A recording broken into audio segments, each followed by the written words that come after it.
आजच आपला पेपर होता ना, आजच आपण प्रोजेक्ट काय तयार करीत होतो. लय बेकार काम आहे बरं का आपलं. आपली होती एक्झाम म्हणून आपल्याला जायचं होतं पुण्याला. मग मित्रांनी मला डायरेक्ट आहे ना, बेलापूर स्टेशनला त्यांना म्हणलं मला सोडून या. मग आलो डायरेक्ट रेल्वे इथं उभीच होती डायरेक्ट आपल्याला. डायरेक्ट रेल्वेमध्ये रॉयल एंट्री मारली. गेल्या आपल्याला शीट बीट मस्तपैकी गेलो सीटवर आणि डायरेक्ट झोपलो तर डायरेक्ट पुणे स्टेशनलाच येऊन उठलो भाऊ. लय काम बेकारच झाला आज. या लोकलने बसून आपल्याला डायरेक्ट चिंचवडला जायचं. काय आलो चिंचवडला डायरेक्ट म्हणलं चला आता पेपर कॉलेजच्या दिशेने निघू. मग डायरेक्ट निघालो भाऊ कॉलेजच्या दिशेने. गेल्या मस्तपैकी कॉलेजमध्ये रॉयल एंट्री मारली. म्हणलं चला आता व्हायवाच्या आहे ना हॉलमध्ये जाऊ. मग काय गेलो भाऊ म्हणलं चला आता व्हायवा बिवा कुठे पाहून इथं मस्त टेबल ठेवले हो. आता काय खरं नाही म्हणलं हो. मग डायरेक्ट आणि ब्लॅक बुकच राहिलं ना आपलं विसरून. आता म्हणलं ब्लॅक बुक तयार करायला जाऊ भाऊ. काय खरं नाही म्हणलं आज आज नापासच आहे म्हणलं आपण.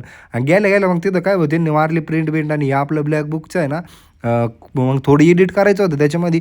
एडिट केलं फायनली आपले ब्लॅक बुक झाले ना. झालं आपलं ब्लॅक बुक पण तयार. म्हणलं चला आता याला घेऊन जाऊ एक्झाम द्यायला. आणि पण तिथं गेल्या कळलं की इथं एक्झामला आहे ना आता त्यांची जेवायची सुट्टी होणार आहे. म्हणलं बाबा काय नशीब आहे. मग म्हणलं चला आपण जेवण करून येऊ. आणि प्रदूषण होऊ नये म्हणून पुण्यात तिथं पाण्याचे फवारे मारते बरं का. बेकार काम आहे हो पुण्याचा नांदच नाही. म्हणलं चला आता थोडी पेटपूजा करू. मग डायरेक्ट गेलो आपण मोरया गोस्वामीला बिबिली खाऊ म्हणलं चला.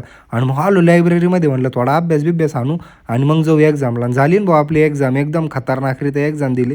आणि मग डायरेक्ट म्हणलं चला आता घराच्या दिशेने वाटचाल करून मग निघालो काय घराच्या दिशेने. भेटूया पुढच्या व्लॉगमध्ये. तोपर्यंत मुकुल सावळे फॉलो करून टाका. संपला विषय.